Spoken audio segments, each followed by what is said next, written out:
온유한 자는 복이 있나니 저희가 땅을 기업으로 받을 것이미요. 마태복음 5장 5절. 팔복에는 그리스도인의 경험을 쌓아가는 길이 사방으로 나아 있다.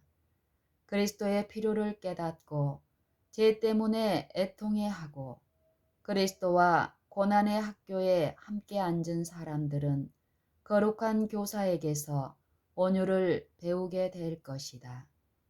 부당한 대우를 받으면서도 참고 온유한 태도를 보이는 것은 이방인들이나 유대인들이 귀하게 여기는 특성이 아니었다. 모세가 성령의 영감을 받아 한 말, 다시 말해 그가 세상에서 가장 온유한 사람이라고 한 말은 그 당시 백성들에게 환영을 받지 못했을 것이다. 그것은 오히려 연민이나 조소를 자아내게 했을 것이다. 그러나 예수께서는 온유를 천국에 들어가는 첫째 조건으로 삼으신다. 그분의 생애와 품성 속에는 이 귀한 덕성의 거룩한 미가 나타나 있다. 아버지의 영광의 광채이신 예수님은 하나님과 동등됨을 취할 것으로 여기지 아니하시고 오히려 자기를 비어 종의 형체를 가져 사람들과 같이 되었다. 아버지의 영광의 광채이신 예수님은 하나님과 동등됨을 취할 것으로 여기지 아니하시고 오히려 자기를 비어 종의 형체를 가져 사람들과 같이 되기로 작정하셨다. 빌립보서 2장 6절. 생애의 온갖 미천한 경험을 통하여 그분께서는 사람들과 함께 다니시되 왕으로서 충성을 요구하지 않으시고 오히려 다른 사람들에게 봉사하시는 것을 사명으로 여기는 자가 되기로 하셨다. 그분의 태도에는 고집이나 냉혹함을 나타내는 것이 아무것도 없었다. 그분의 태도에는 고집이나 냉혹함을 나타내는 어떤 것이 없었다. 세상의 구주께서는 천사보다 더욱 위대한 특성을 소유하셨으나 그분의 신성한 존엄성에는 모든 사람을 당신께로 이끄는 온유와 겸손이 혼합되어 있었다. 세상의 구주께서는 천사보다 더욱 위대한 특성을 소유하셨으나 그분의 신성한 존엄성에는 모든 사람을 당신께로 이끄는 온유와 겸손함이 혼합되어 있었다. 예수께서는 자신을 비우셨다. 그래서 그분께서 하시는 일에는 어디에도 자아가 나타나지 않았다. 그분은 모든 것을 아버지의 뜻에 따라 하셨다.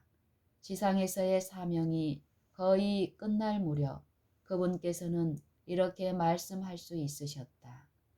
아버지께서 내게 하라고 주신 일을 내가 이루어 아버지를 이 세상에서 영화롭게 하였사오니. 요한복음 17장 4절.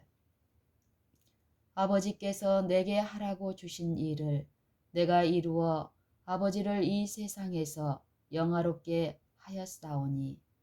그런 그분께서 이제 우리에게 명령하신다. 나는 마음이 온유하고 겸손하니 나의 멍에를 메고 내게 배우라. 마태복음 11장 29절. 아무든지 나를 따라오려거든 자기를 부인하고. 마태복음 16장 24절. 자아를 물리치고 이것이 더 이상 영혼의 중심을 차지하지 못하게 해야 한다.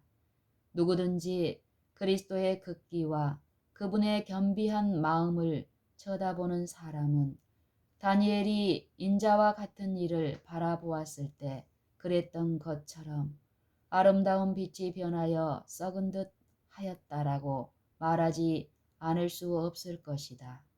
다니엘 10장 8절.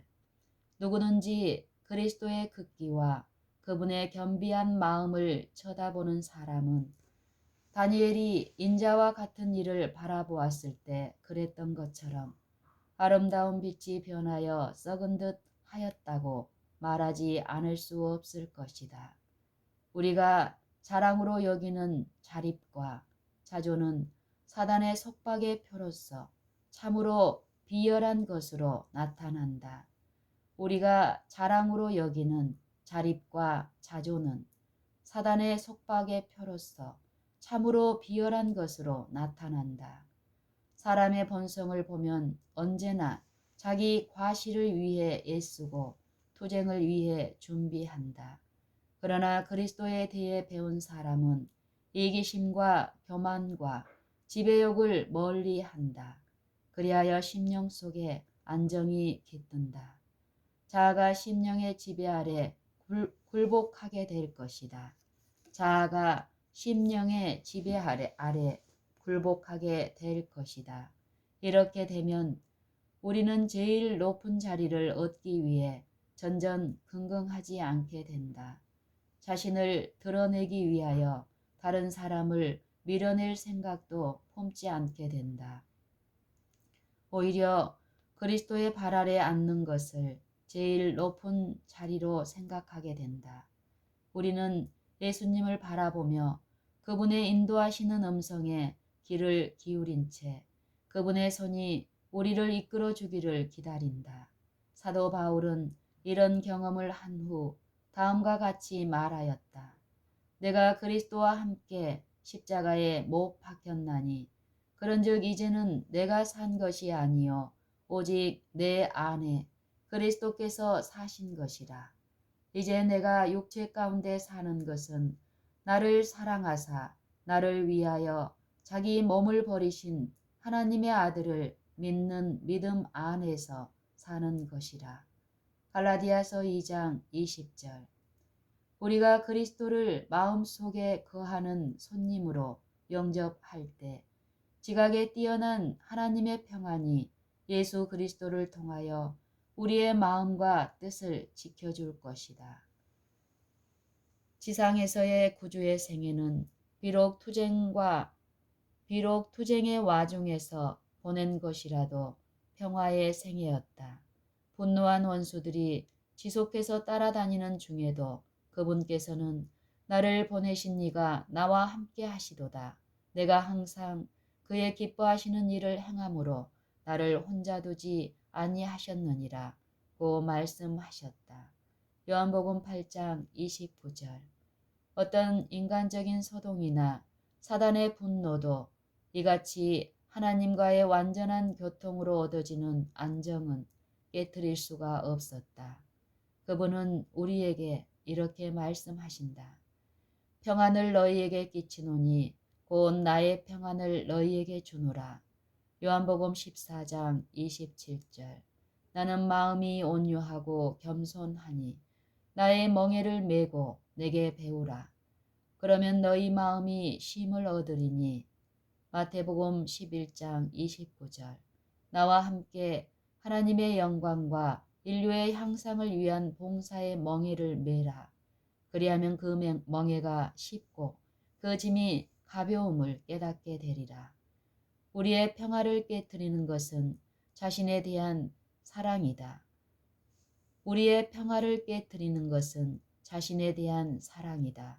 자아가 살아있는 동안에는 언제나 그것이 굴욕과 모욕을 당하지 않게 하려고 방어 태세를 취하게 된다. 그러나 우리가 죽고 우리의 생애가 그리스도로 더불어 하나님 안에 감추어질 때는 무시나 경멸을 조금도 캐념치 않게 될 것이다. 비난에 대하여 기머거리가 되고 조소와 모욕에 대하여는 소경이 될 것이다. 사랑은 오래 참고 사랑은 온유하며 투기하는 자가 되지 아니하며 사랑은 자랑하지 아니하며 교만하지 아니하며 무례히 행치 아니하며 자기의 유익을 구치 아니하며 성내지 아니하며 악한 것을 생각지 아니하며 불의를 기뻐하지 아니하며 진리와 함께 기뻐하고 모든 것을 참으며 모든 것을 믿으며 모든 것을 바라며 모든 것을 견디느니라. 사랑은 언제까지든지 떨어지지 아니한다. 고린도전서 13장 4절로 8절. 세속적인 근원에서 나온 행복은 그 행복을 이루어주는 다양한 환경과 마찬가지로 변하기 쉽다. 그러나 그리스도의 평안은 변하지 않는 영속적인 평안이다. 그것은 생애의 어떤 환경에 의해 좌우되는 것이 아니다. 세상 재물의 양이나 세상 친구의 수에 의해 결정이 되는 것도 아니다. 그리스도는 생명수의 근원이시므로 그분께로부터 얻은 행복은 결코 사라지지 않는다. 가정에 나타나는 그리스도의 온유는 집안 식구들을 행복하게 해주고 다툼을 방지해주며 화를 내며 대답하지 않게 해줄 것이다. 오히려 그것은 흥분을 진정시켜주며 그 매력을 감지할 수 있는 반경에 거하는 사람이면 누구나 느낄 수 있는 부드러운 분위기를 자아낸다. 온유는 그것을 간직하고 있는 곳이면 어디서나 세상의 가정들을 하늘에 있는 큰 가정의 한 부분이 되게 해준다. 원수진 자에게 복수하기 위해 고민하는 것보다는 무고를 견디는 쪽이 훨씬 낫다. 증오와 복수의 정신은 원래 사단에게서 나온 것이다. 그러므로 그 정신을 품는 자에게는 불행이 초래될 뿐이다. 마음의 겸비, 곧 그리스도 안에 거함으로 얻는 온유는 진정한 축복의 비결이다. 겸손한 자를 구원으로 이끌 겸손한 자를 구원으로 아름답게 하심이로다. 시편 149편 4절. 겸손한 자를 구원으로 아름답게 하심이로다. 온유한 자는 땅을 기업으로 얻을 것이라. 제가 세상에 들어오고 우리의 첫 조상이 아름다운 이 지상 곧 그들의 나라를 다스리는 통치권을 잃어버리게 된 것은 자아를 높이고자 한 욕망 때문이었다. 그러나 그리스도께서 잃어버린 것을 속량하는 것은 자기 희생을 통해서이다.